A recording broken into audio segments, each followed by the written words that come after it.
Hello, everybody, and welcome to week number 4 of the drive to Dayton. It's Monday, February 13th, 2023, when we're recording this episode. We have made it to week 4. Tournament just right around the corner. This is the last week, I believe, of the regular season. So we'll put that to bed. Conference championships will wrap up. Some have already been wrapped up, but we are definitely looking forward to tournament play getting underway. So, Mike, let's start the way we always start this show. Give me your team of the week. All right, so I got 2 this week, and I went on a rivalry theme. So 2 teams with some big-time rivalry wins. I'm going to go with Lutheran East. Like it. They won a East versus West rivalry with Lutheran West. 2 teams looking to make it down to Dayton this year. Lutheran East in Division 3, Lutheran West in Division 2. And I was impressed with how comfortably Lutheran East won the game. This was a game that they jumped out to a double-digit lead in the first half and really never relinquished it. I think there was only Lutheran West's second loss of the year. So big-time victory for Lutheran East. And then Walsh Jesuit won over rival CVCA, 2 schools separated by a couple hundred feet pretty much. So they get the big rivalry victory there. They're playing some pretty good basketball heading into the tournament after a bit of a mid-season slump for Walsh Jesuit. I like it. I'd be remiss if I did not mention the fact that TJ will not be with us. He had to go home from school today, a bit under the weather, so we hope he gets to feeling better soon. I know you're missing his great analysis and smiling face on here with a shot of all of his books that he claims to have. I just missed the books. Yeah, claims to have been reading. So hopefully we get TJ back next week. He took the week off, I believe, this past week, and he ends up getting sick. So hopefully TJ is on the mend soon. The gym is what keeps you healthy. There you go. That's the lesson. You got to stay in the gym. He's suffering from withdrawal. Yeah, that might be it. I'm going to go with, I got one, and then I just wanted to mention a couple other teams. Ottawa Glandorf was my team of the week. They play a lot of those back-to-back Friday, Saturday games, usually a conference game Friday and then out of conference on Saturday. So both of these games were at the Supreme Court, so obviously that gives them a little bit of an edge with the home court advantage. But big win over Defiance on Friday night gives them at least a share of the WBL championship. And then they back that up with a big win over Lexington on Saturday night. So a really big night for Ottawa Glandorf. Everybody knows about Colin White. Theo Mag was another kid that was a big contributor last year, but some of their other guys starting to come on as well. And I believe, if I'm not mistaken, their JV team was a one-loss JV team this year. So that place is a basketball factory up there. So one more year of Colin White, and I'm sure they've got more guys, in the making there. So OG, my team of the week. 2 other teams I just wanted to mention. Dayton Christian that wins their back-to-back conference titles. Got a message on Twitter about those guys. Brady Woodall and Jamison Bates, senior backcourt. Those 2 guys have been leading the way all year. I think Woodall somewhere around 25 a game and Bates maybe at 19. So really good year once again for Dayton Christian, winning back-to-back league titles. And then Versailles is a team to keep an eye on. 6 straight victories in that streak. They've beat Russia, and then this past week they beat Indian Lake, and then a big win over Marion Local on Friday. So keep an eye on Versailles. The young freshman point guard Arns really coming on, according to Coach Gadamoller up there at Marion Local. And then obviously the big fella is a problem most nights. Coach Gottemoeller was telling me that I think it was Stonebreaker, right?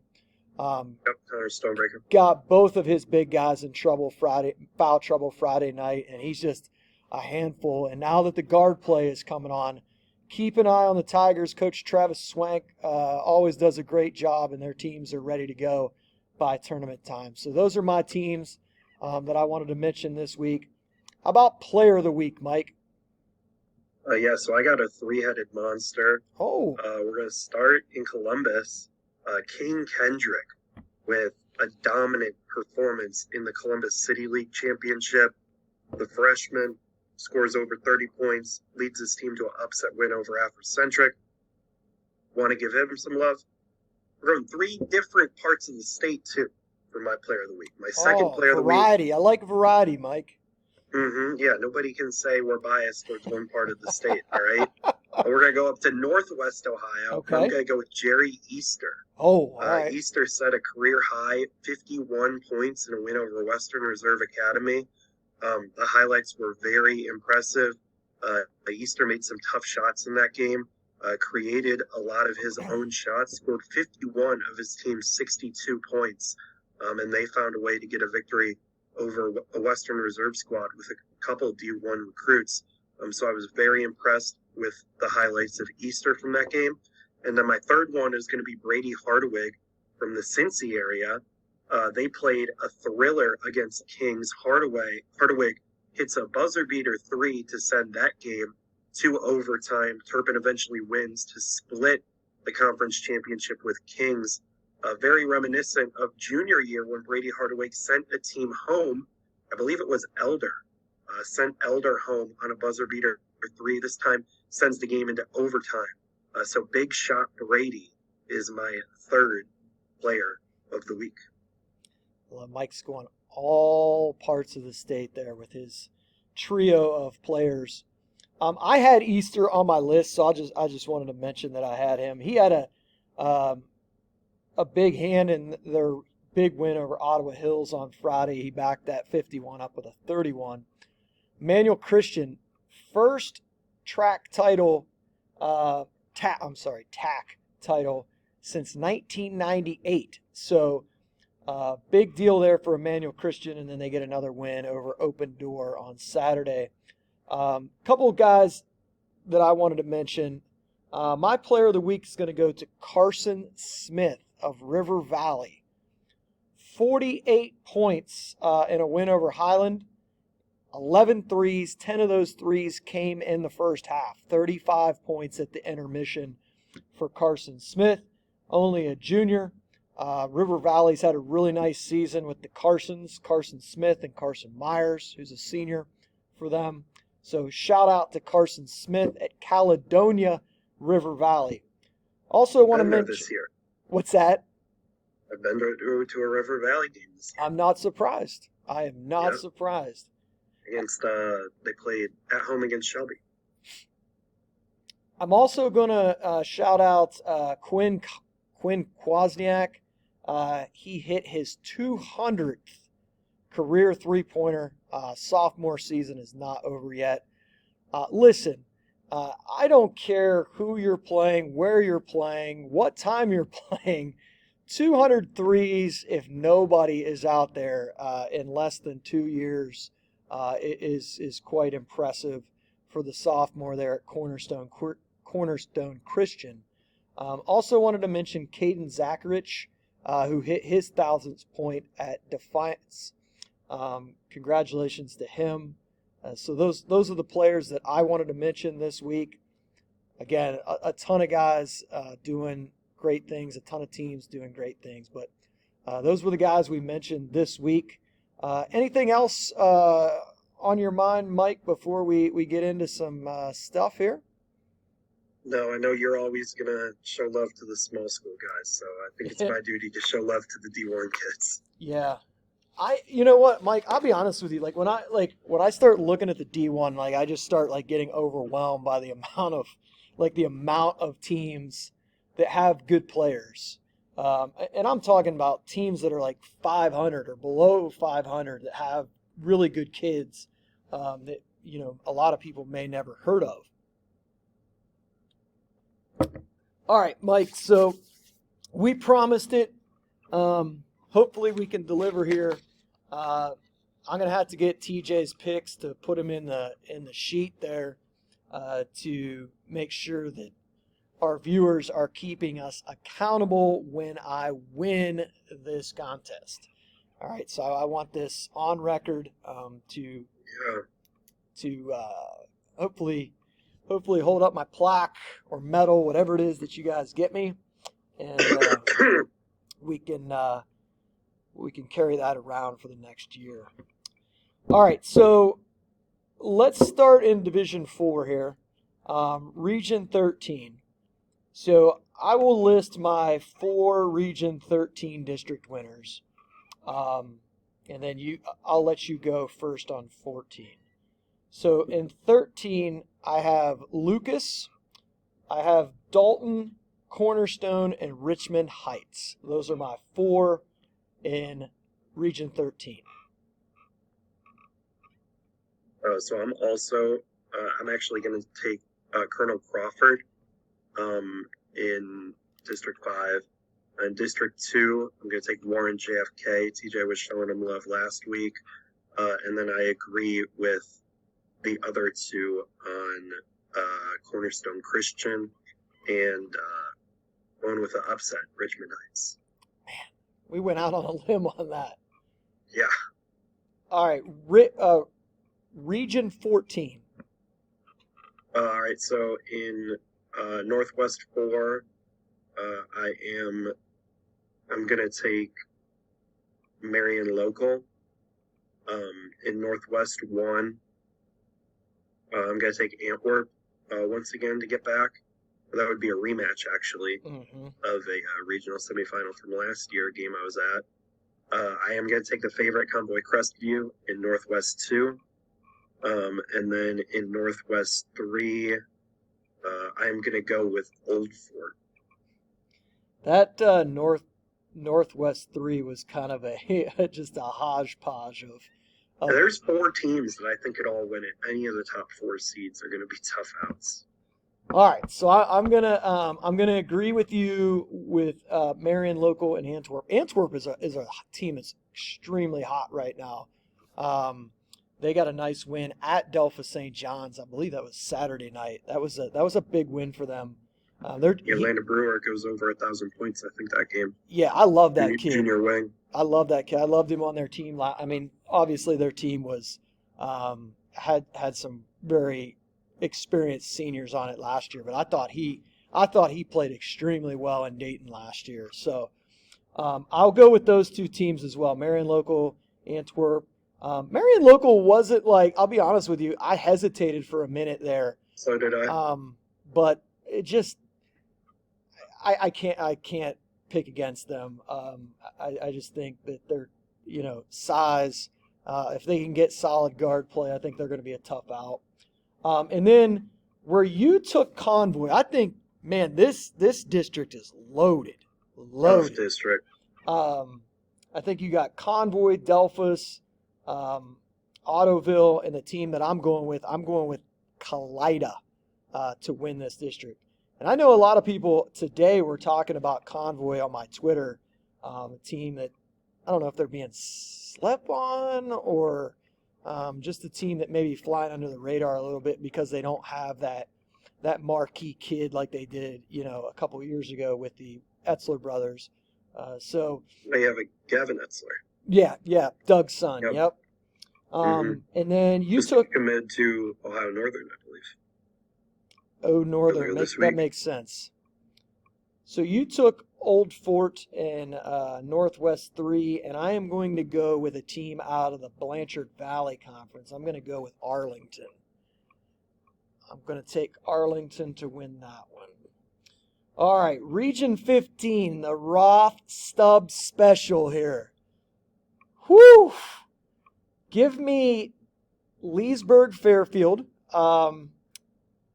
Give me this Region 15 Central 2 is something special. I am going to take a 4-win ball club, Newark Catholic, to win this district. And then let's see here. South Webster is going to be my team out of Southeast 1.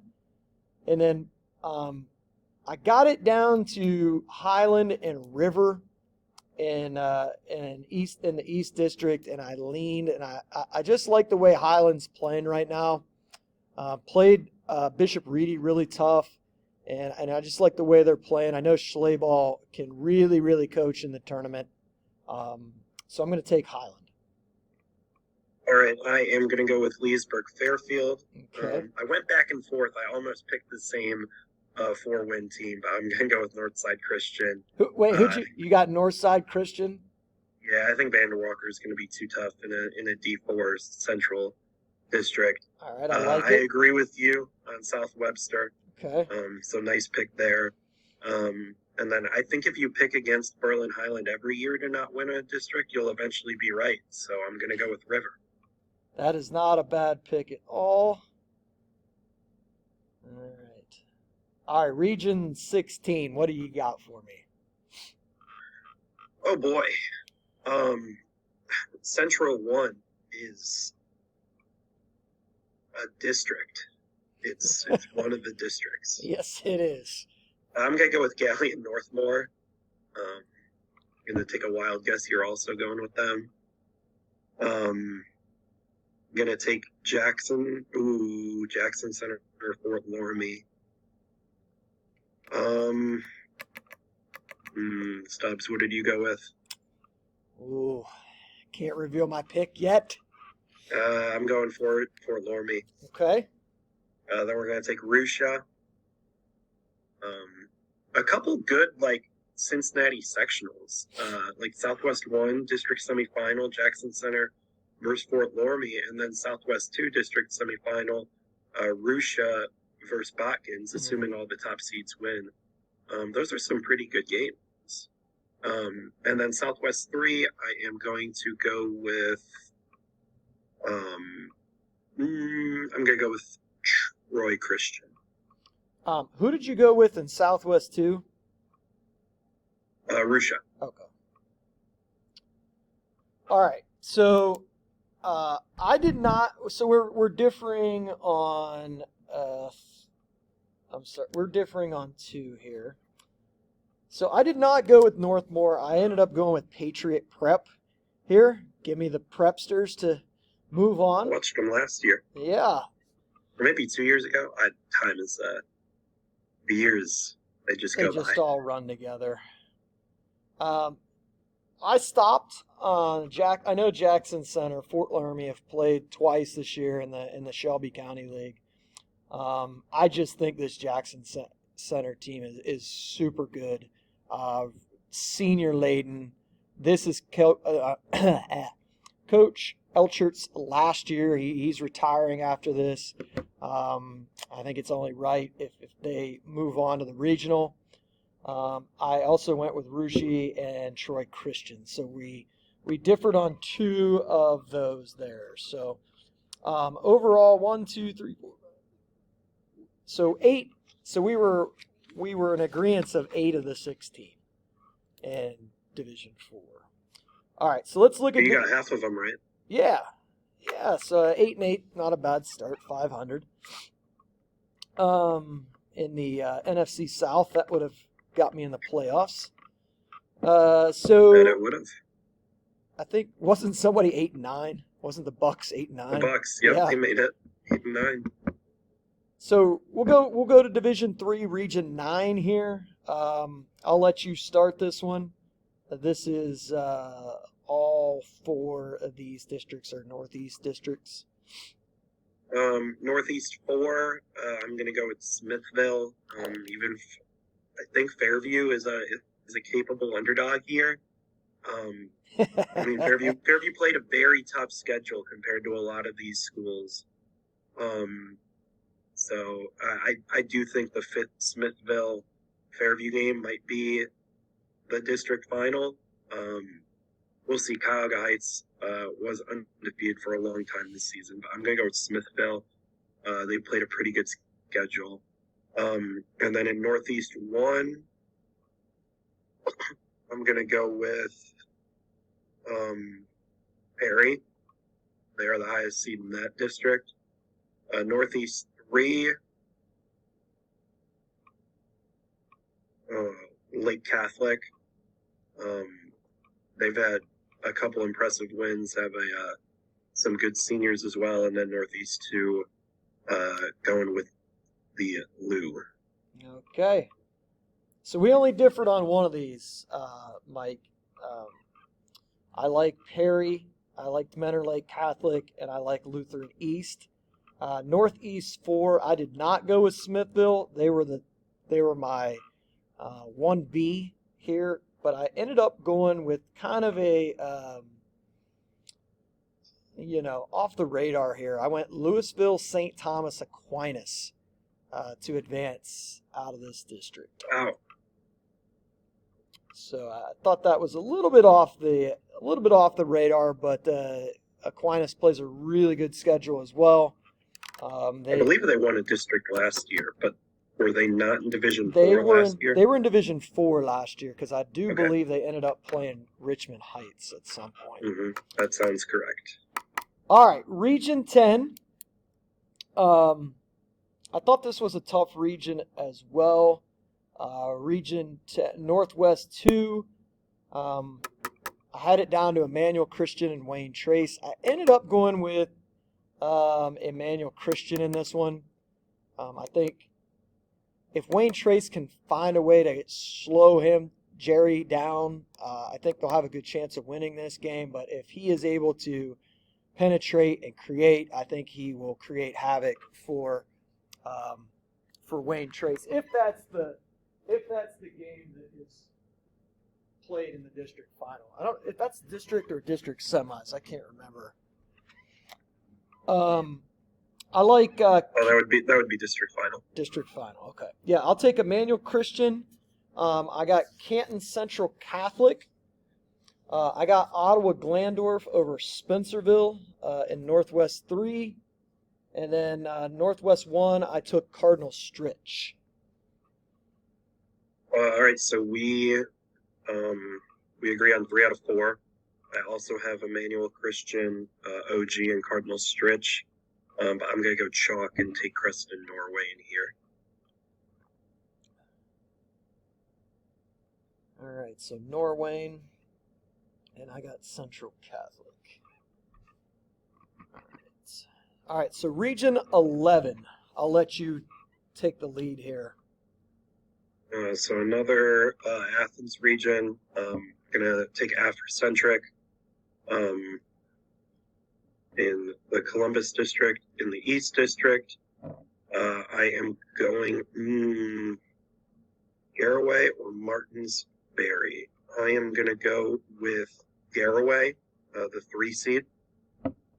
Then in Southeast 2, I'm going to take Zane Trace. They're also the 3 seed. And in Southeast 1, I am going to take Minford. Been a big fan of them all season long. Yes, you have. All right, so I think we're only differing on one here. I took Afrocentric as well. Garaway was the one where I was like, Malvern has beat Garaway. Saw Martins Ferry on Saturday against Lindsley. Really loved the point guard, the Denali Jackson kid that transferred over from Lindsley. He really makes things go for them. I know they lost. Lindsley was much more talented from positions 1 through 5. But Ferry, I think Ferry's going to be a tough out here, but I ended up going with Garaway. Instead of Zane Trace, I took South Point. I don't know. I just felt like this. I won't be surprised anyway in this in the East, the Southeast. Fairland is sleeper too. Yeah, they were on my radar as well. They always are tough out in the tournament. And then I also took Minford as well in Southeast 1. All right, Region 12.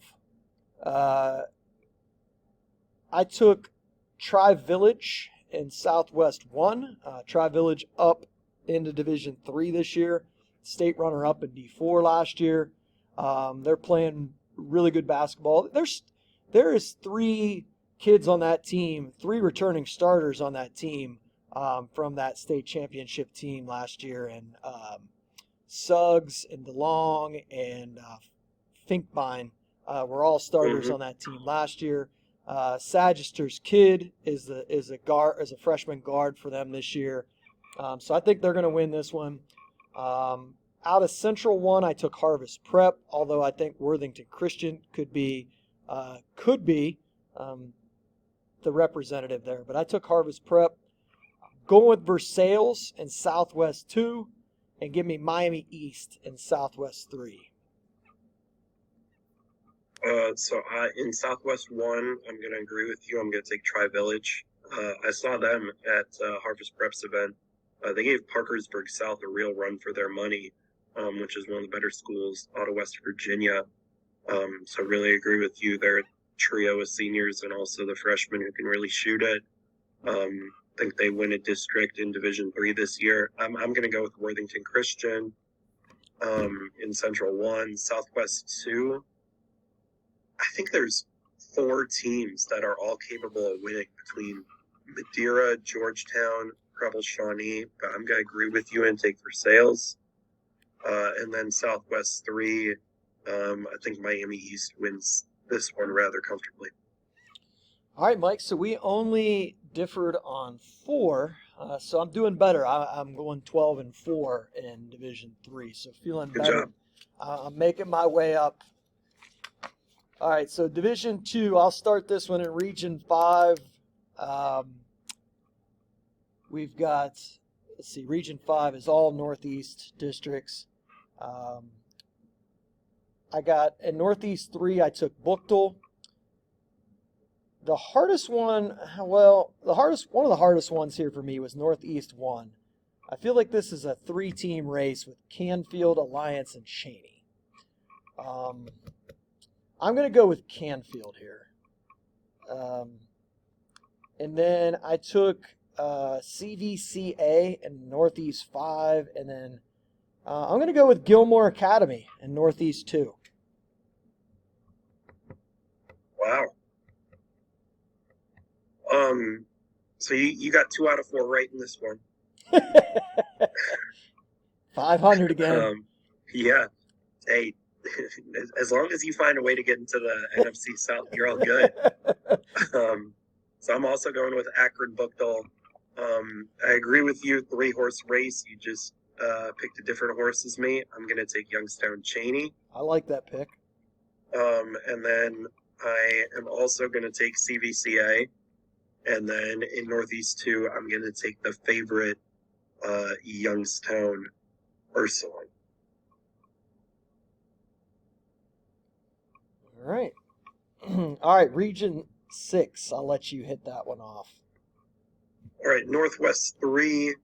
I think a district semi between Shelby and Lexington is very interesting, but I am going to go with Sandusky to win this district.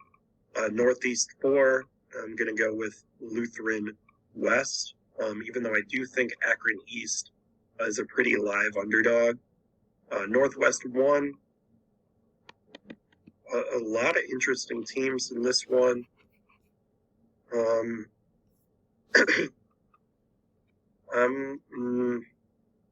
going to play it safe and go with Toledo Central Catholic, only because I'm worried that Rossford's going to lose to Wauseon. But if it does get to a Rossford-Toledo Central Catholic District Final, I think Vorst could give them some matchup trouble. But I'll play it safe, take the 1 seed, be boring. And then I'm going to take St. Mary's Memorial, the 2 seed, in Northwest 2. Okay. All right. So this district was really tough for me to pick. Northwest 3, Sandusky, Lexington, Shelby. I think any of those 3 teams can win this district. I'm going to go. I've liked this team all year. They've stumbled a little bit down the stretch, but I'm going to go with Lexington in Northwest 3. I also will go with Lutheran West and Northwest, or in Northeast 4. Toledo Central Catholic, I'm going to take them. I like their guard play there.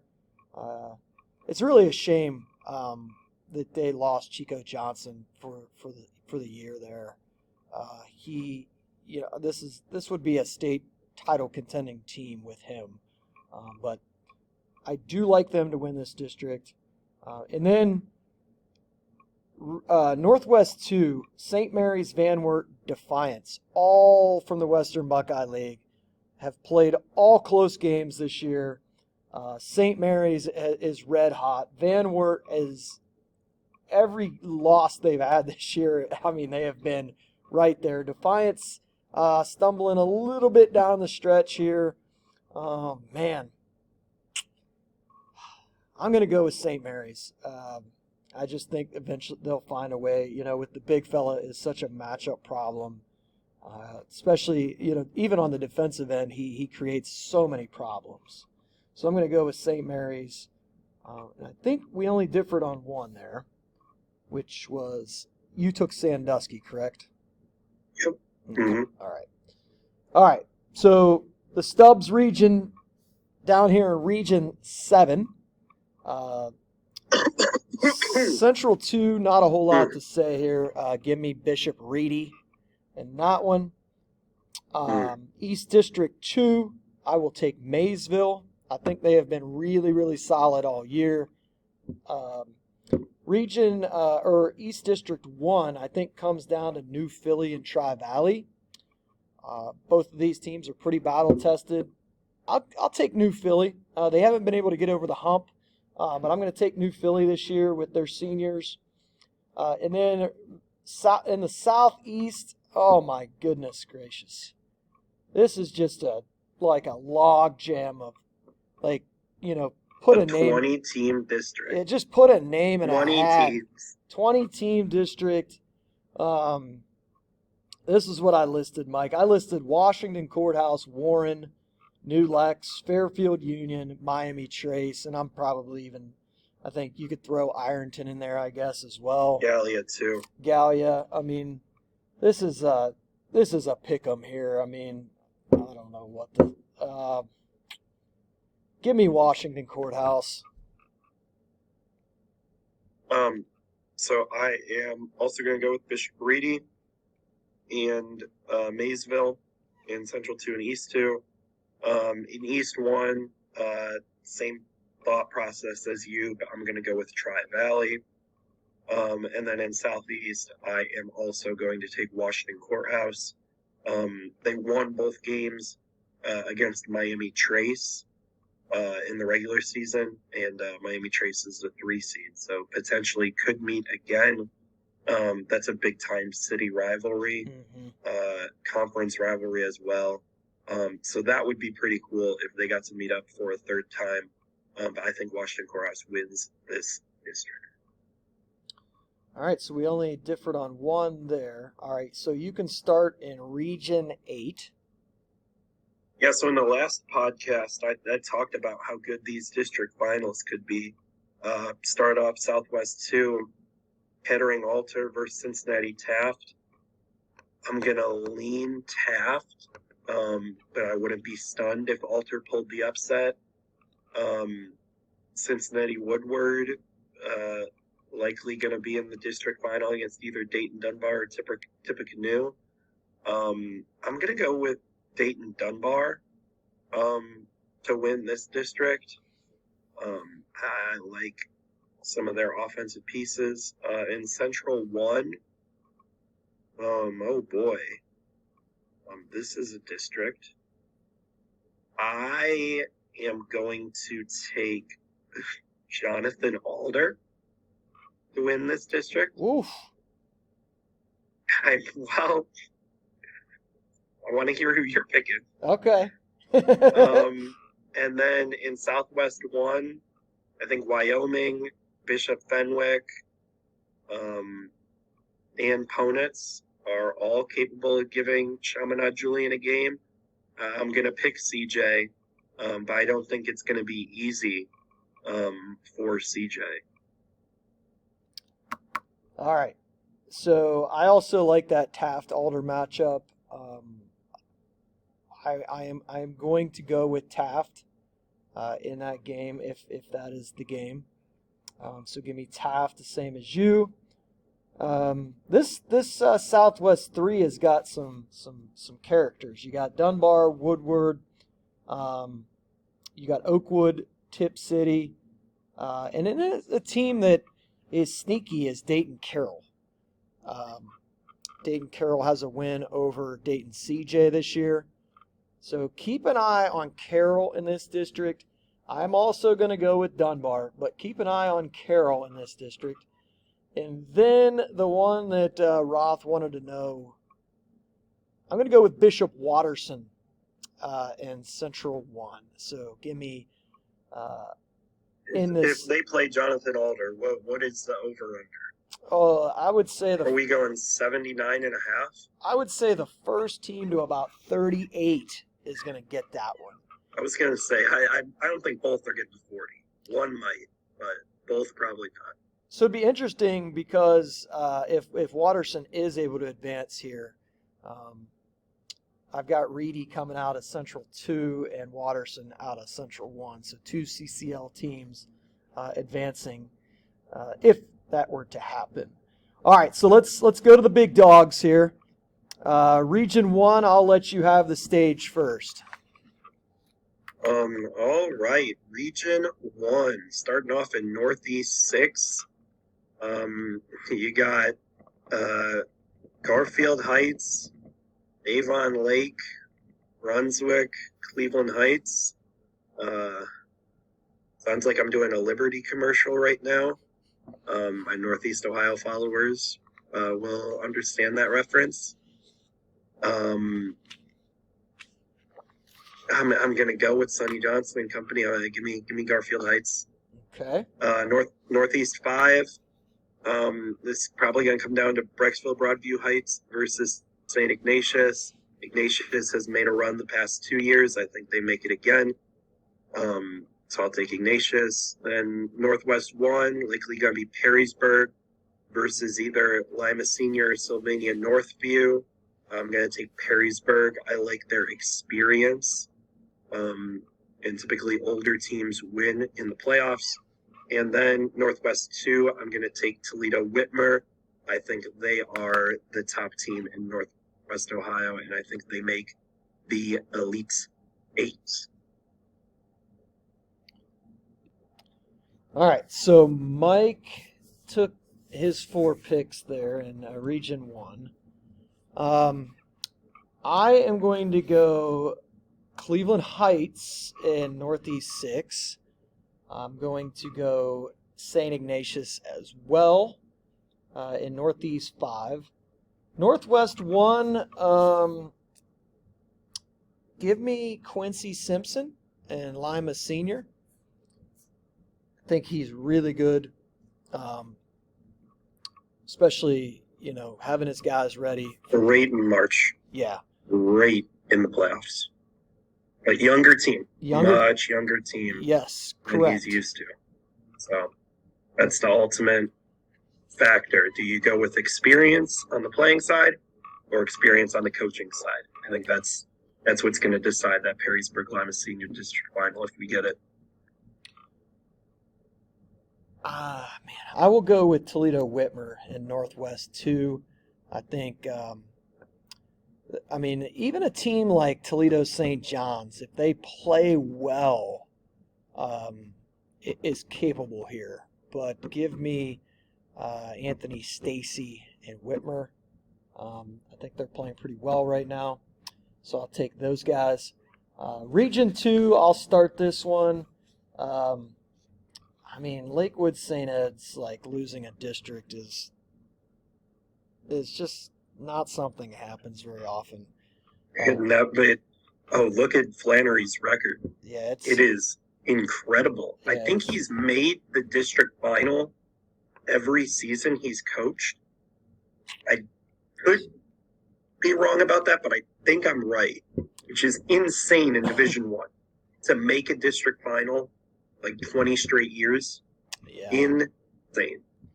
Yeah, I will not go away from that here. Give me St. Ed's out of Northeast 4. I'm going to go with Akron Hoban in Northeast 1. I'm going to go with Stowe in Northeast 2. And then I'm going to go with Akron, St. Vincent, St. Mary's in Northeast 3. So those are my 4 out of Region 2. Excuse me. So I definitely agree with St. Ed's. Even though I do want to shout out Maple Heights, they're really coming on strong at the end of the season. They haven't lost. I don't think they've lost in this calendar year. Northeast 1 is a hodgepodge of. Yes. I think there's 4 teams that are all capable of winning a district. Between Nordonia, a team I just watched last week, Menor, Hoban, and Glen Oak. I'm gonna go with Menor, even though they've been a little disappointing this year. They made a deep playoff run last year. I think they might just find the magic to do it again. I'm also gonna take Stowe. I think this district really did break well for them. They're the team I watched against Nordonia last week, and then also I am going to take St. Vincent, St. Mary. All right. I will let you start Region 3 because I think there is a ton of parity in Region 3. Oh, you want to hear my thoughts first about the Central region? Yeah. I am going to go with Olentangy Orange in Central 1. I think it's high likelihood that they make it to the district title game. So I'll pick them to win. Central 2. I'm going to be boring and take Olentangy Liberty, but a sleeper team, 36-seeded Olentangy. Don't sleep on them. I think they could give Newark some trouble. And I think if they knock off Newark, Gahanna Lincoln is going to be breathing a sigh of relief. But give me Olentangy Liberty. Central 4, I'm going to go with Westerville South. Bit of an upset here. I think Westerville North is capable of winning this. Westerville South, who I picked. And also Dublin Jerome. I think the Westerville North versus Westerville South playoff rematch, potentially on March 1st, could be very, very intriguing. So that's who I'm going to go with. And then Hilliard Bradley's been playing some very, very good basketball recently.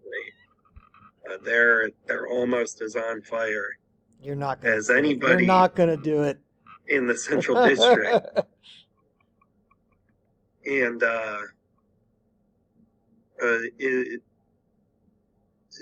Pick Central beat Gahanna, right? Yeah. They played this year. So that's the highest seeded Central District team that Pick Central beat. I'm going to take Pick Central, but I wouldn't be stunned.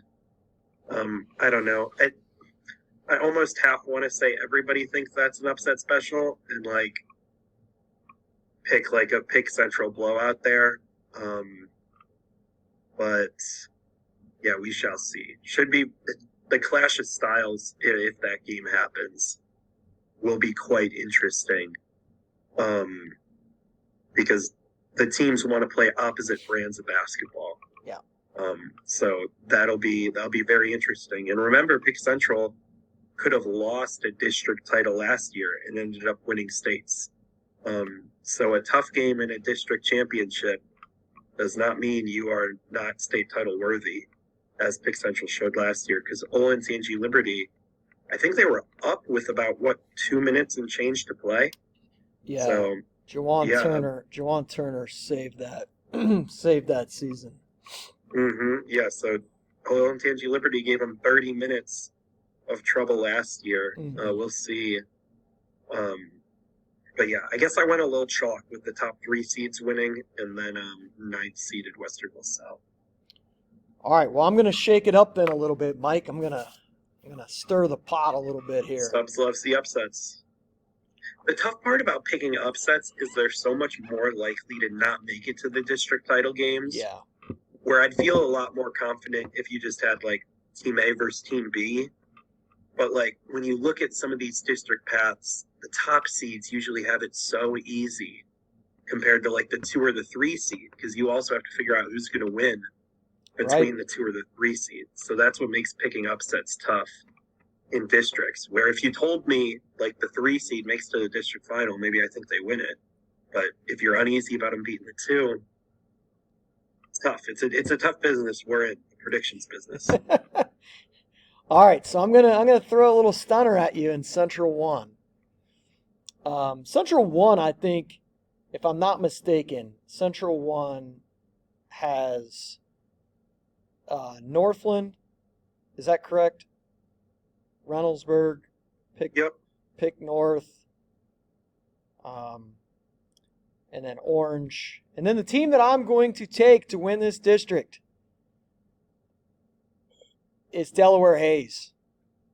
Knew it was coming. I don't think. I think Hayes will be more than happy to play against a team like Orange, and then I think this game will, if this is something we see, I think this game will come down to whose dudes are dudes in this game, and Delaware's got one in Burris. So we know that Hayes can get hot behind the 3 line as well. So I would love to see this Hayes-Orange matchup. So I'm going to go with a bit of an upset here and take Hayes to advance. Central 2, I'm not going against Quackenbush. I think Newark will find a way to get to win this district. So I'm going to take Newark to get out of here. And I'm going to take Dublin Jerome. A lot of experience at the guard position for Dublin Jerome. They were on the doorstep last year in the district against Westerville South, a team that was undefeated. That was a crazy game. And then I'll tell you what, Mike, you can see the flag behind me. You know that I ride with the Tigers, but historically those teams like that, like Bradley, like Newark, that can somehow just force Central to play in the half court and just muck it up. And now you got to, if you're going to do that, you've got to hit timely shots. And Liberty was able to do that last year in the district. If you remember, Stiles picked up some early foul trouble. He wasn't on the floor much of that game, but I think if Central plays Bradley, I think you're looking at a game that's going to be extremely tight. And Bradley is playing really well right now. I mean, Central, those district finals sometimes are the toughest games to win in the tournament. But I do think Central will advance here. I think, with Royal and Headings, superior size advantage on the interior. If Central gets some play from, Markel Johnson's been really good this year, but Juwan Turner's got to step up, and Central hasn't been playing well. I was respectfully, I was stunned that they got the number 1 seed. Stunned. Yeah, I think to me they were the clear 3 seed. Definitely. If I was voting. Definitely a lot of respect for their out-of-conference schedule, going to Florida, playing Centerville. I think those games were very. So the best Ohio teams that they beat were either Gahanna or Afrocentric. Yeah. I think Liberty and Orange both had better wins in the state at least. Yeah. So. Yeah. I really think if Pick Central would have held on against Indy Cathedral, I would have been cool with voting them the 1 seed. But yeah, I think losing that game, I was surprised with how much respect they gave them voting wise. Now, if Pick Central was the 3 seed and everybody ran away from them in the district, I also would have respected that because nobody wanted to play them.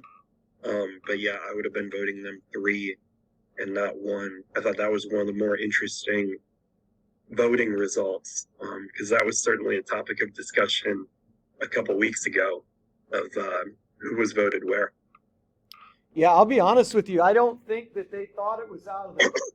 I don't think they thought it was out of the question that they were capable of getting the 5 seed. Actually, just talking to the guys a little bit, they were not going to be surprised if that's where they would have landed. And I would say they were probably a little surprised that they got that 1 seed. Definitely 2 sway games on that schedule. The Cathedral game where they just Centerville and Cathedral mellowed down in a double overtime game against Centerville. You get those 2 wins, and boy, that resume You're looks. the 1 seed with that no arguments. Resume looks really good. All right, so let's finish this out in Region 4. I'll take the lead here. Give me Centerville. I just don't see anything there. No. Southwest 3, I like Elder here. Southwest 2, I know the popular pick would be to take Moeller here, but I'm going to go with Princeton. And then I like Huber Heights Wayne in Southwest 4. Laurent Rice. We've seen guys, he's had an incredible senior season. Scoring, rebounding, assists. And we've seen it before where these seniors go out with an incredible tournament run. And we could be looking at something like that for Laurent Rice and Wayne to possibly advance to the district. So I'm going to take Wayne here. I'm also going to go with Centerville. I think Centerville and St. Ed's are the 2 biggest favorites in their D1 districts. Yeah. Across the entire state. Southwest 3.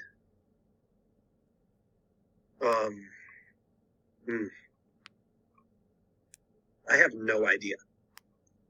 So I don't like how Elder's been playing recently. Sycamore, obviously, they're not going to have Riley Burgess, but they still have a bunch of other seniors that are capable of making plays and beating you. The Dayton area teams, none of them were very consistent.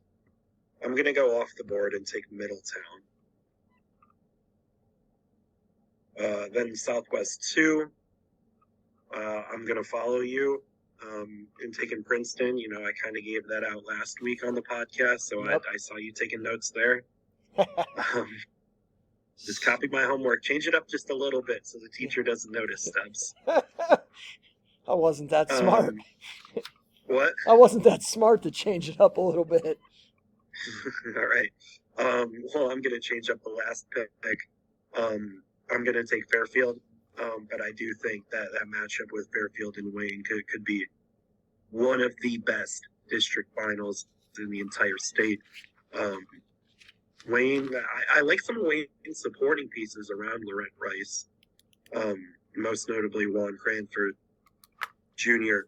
But I think Fairfield, based on what they've done in GMC play, they're a team that I feel like, based on their resume, I have to pick to win a district, just because of what they've been able to do. But Wayne, their only losses in GWAC play were to Centerville. Yep. So they were also consistent this year. I'd be pretty surprised if that wasn't the district final matchup. All right, so there you have it. Our 64 picks. I'll get brother TJ's picks and get those on the document to share out with you guys in the show links.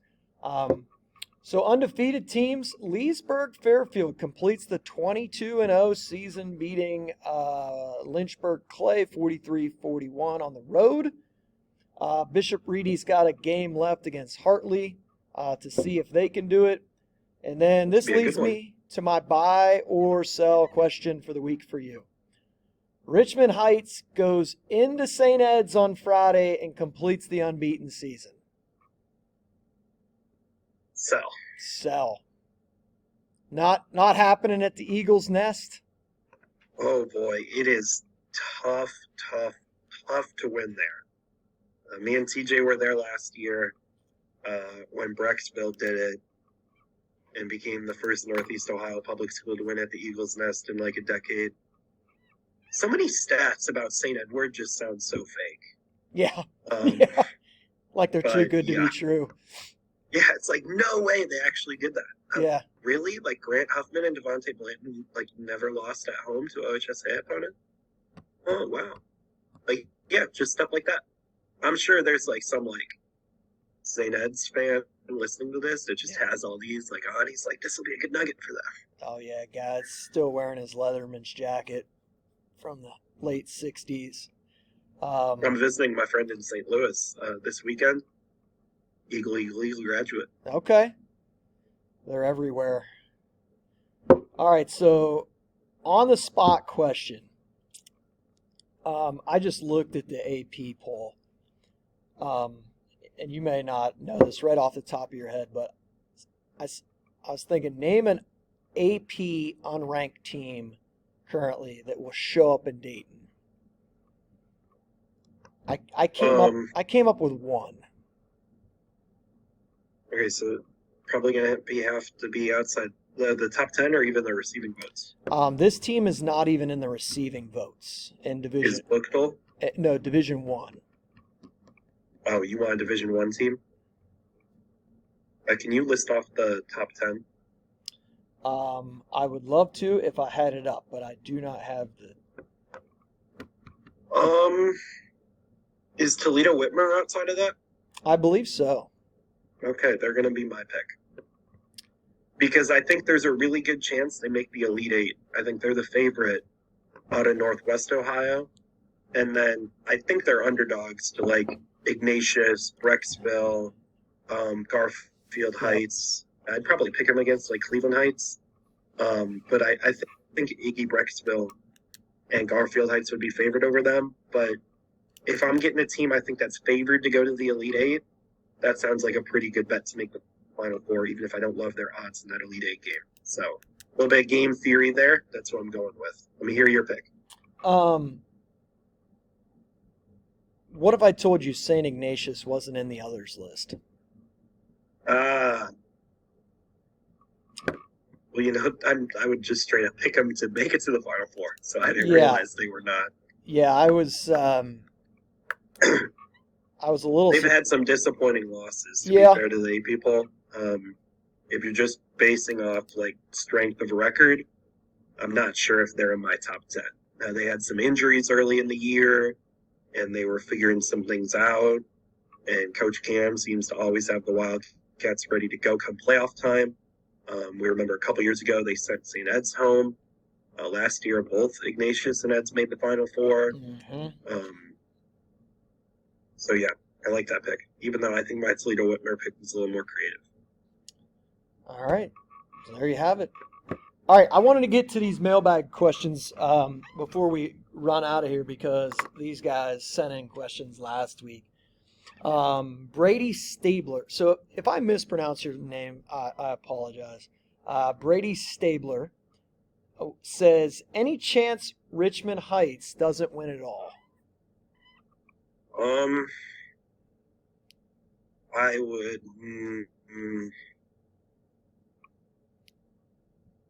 Like barring like suspensions that happened to Akron Bookville last year, I would put it at like a 2% chance. So that would be about the odds, I think. Maybe 5% because sports are kind of funny.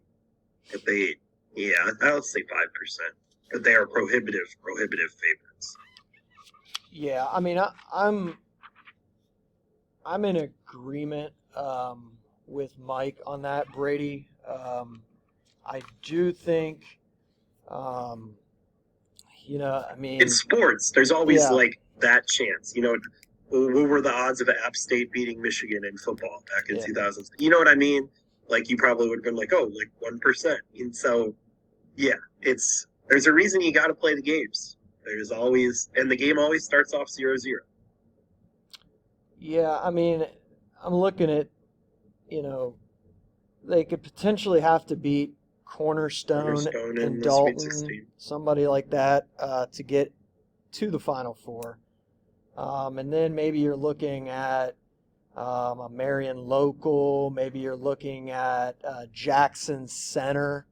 Those are some teams that would be interesting to see them match up against. I do think, if they have to beat Cornerstone and Dalton to get out of the region, I think that'll be interesting. But again, crazier things have happened in this tournament. So, you know, and it's high school sports, and kids are kids, man. So there's a chance. And the pressure is as Mike maxed said, out on them. as It Mike is said, maxed out. I mean, it's, they're obviously the favorite. All right, Eric Durkis wants to know what our thoughts about Friday, Saturday, and Sunday format are instead of Thursday, Friday, Saturday. And his rationale was especially a team coming from Lakewood St. Ed's that could be playing in that nightcap. I would just assume that the way that the privates roll, if they're in that nightcap on Sunday night, there isn't school Monday. That would be what I would say that's probably what's going to happen. Oh, for the state. Yeah. Yep. The Friday, Saturday, Sunday format. Oh, yeah, I prefer that to Thursday, Friday, Saturday for sure. Yeah. Because that first Thursday, that's the first day of March Madness. Yeah. It's obviously that Friday is too. But I mean, what's better than going to the bar and watching 12 hours round of 64 March Madness? Yeah. I remember doing it last year, and I had a ball of a time. Well, the last two teams to play in the nightcap last night is Centerville, which doesn't really matter. They're, 10 minutes down the stone road. throws away. And then Pick Central, we had, which isn't a bad drive either. well, we had spring break starting on Monday, so that was nice as well. That probably helped a lot more kids go. Yep, which would be again the case this year if it were to happen again. John Bruce, thoughts on the Southeast District being the only district in the state to determine their brackets via the NCAA style? I'm assuming he's meaning 116. Yeah, you don't get to pick. Yeah. And we talked about that, we talked about not having it a little blanket, everybody's doing the same thing. Which is kind of cool, but also kind of silly.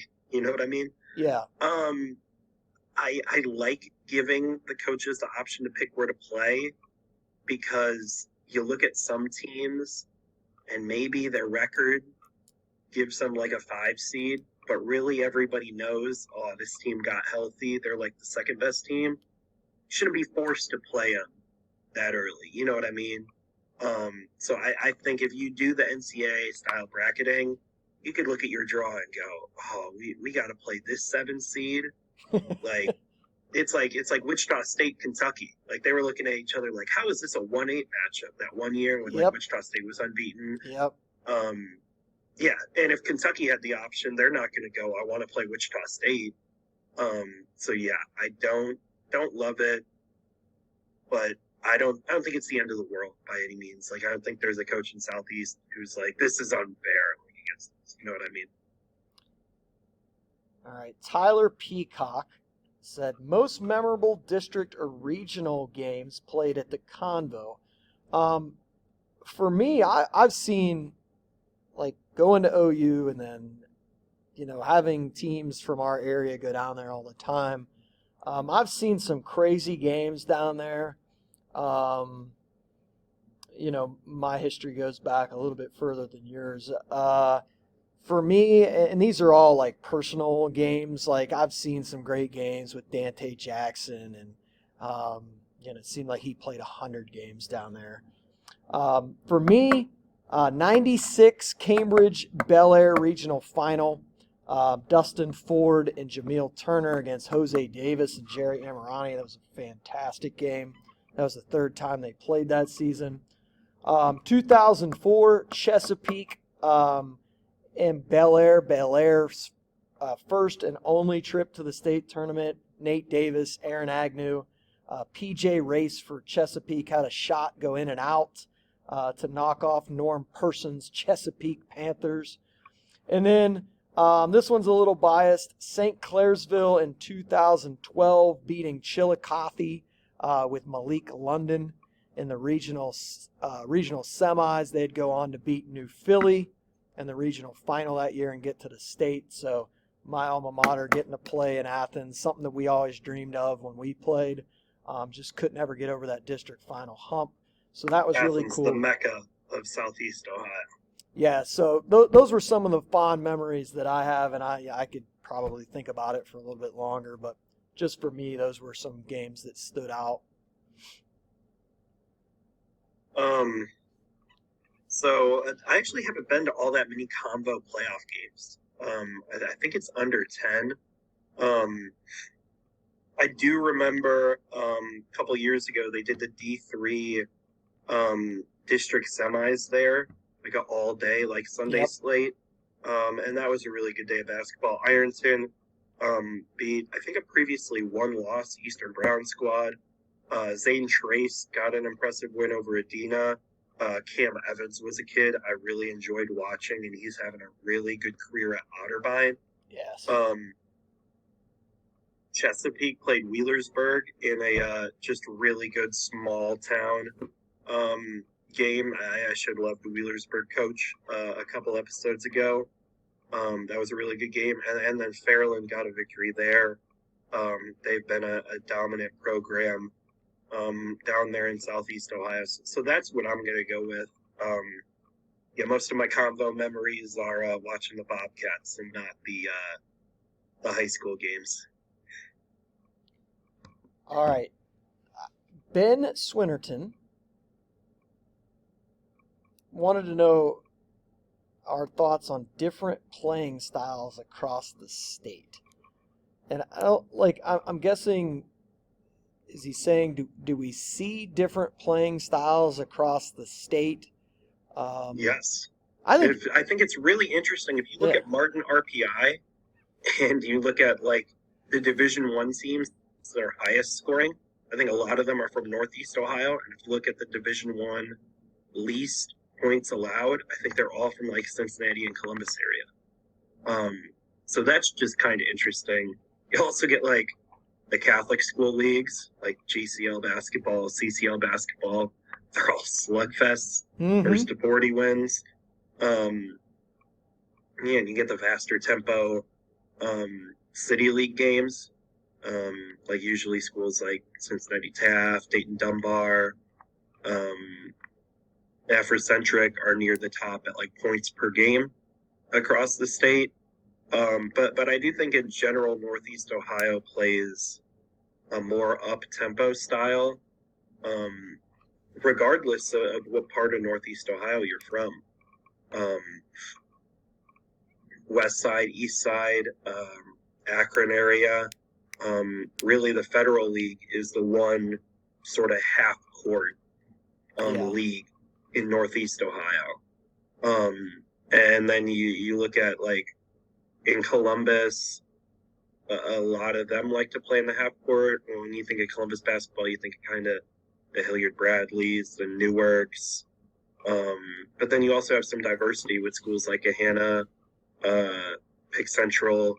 I think Westerville South plays pretty unique, but also it matters what your personnel is. Yep. There's some teams that are more boxed into what they do, and other schools, Westerville South probably a good example. They probably didn't play the same way when they had Caleb Wesson versus when they have like more talented guards. So I think personnel also matters, and I think the best coaches and teams adapt to their personnel. They don't make their personnel adapt to their coaching philosophy and style. Yeah, that's a great point. You look at like somebody like Jackson Center that's, used to playing games in the 30s, I mean, sometimes the 20s. But this year, they got guys that can put the ball in the basket.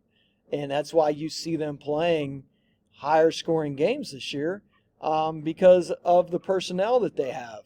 And I think it's conference to conference, it's team to team.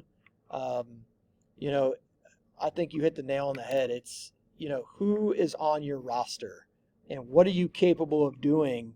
Um, you know, it's a lot easier to do stuff when you got five guys that can handle it, pass it, dribble, and shoot. Those seem like, very fundamental things, but there's very few teams that can do those things. Um, and the more of those guys you have, the more stuff that you can do. But ultimately, those teams, those GCL teams, CCL, some of the OCC schools, they just have a tendency of being able to force you into the way of the pace that they want to play. And one thing and I've known this, but it was just so clearly evident last year at the state tournament, there wasn't a ton of three-point shots made. The teams that succeeded down there were the teams that could defend with length and versatility, and the teams that rebounded the basketball. If you can't guard at a high level and rebound at a high level, I don't think your days of winning state championships anymore are just not going to happen. When you look at those teams that won last year, Pick Central, St. V, Division III was Taft, and Richmond Heights. All four of those teams absolutely got after it on the defensive end. And sure, they're going to wow you with some of their offensive players, but defensively, all four of those teams were locked in and rebounding the ball at a high clip as well. All right, so last one here. And JJ, I apologize if I mispronounce your last name. Is it Warmeyer? If not, you correct me, all right? He said, we were talking a couple weeks ago, I think, about the divisions and about possibly, and he said that we spent a lot of time talking about the lower part of the D1.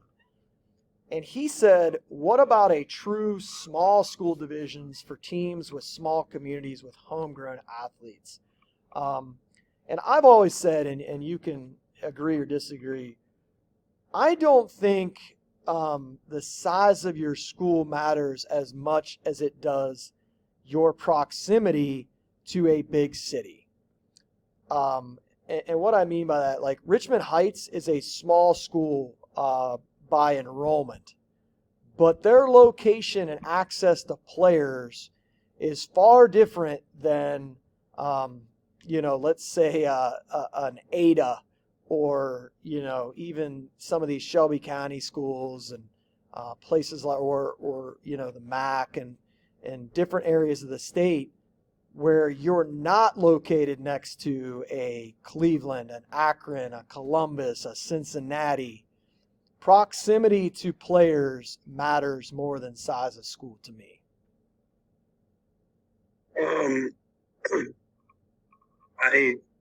It's interesting because I think there's usually only like a couple teams across the state that like break this in the small divisions most years.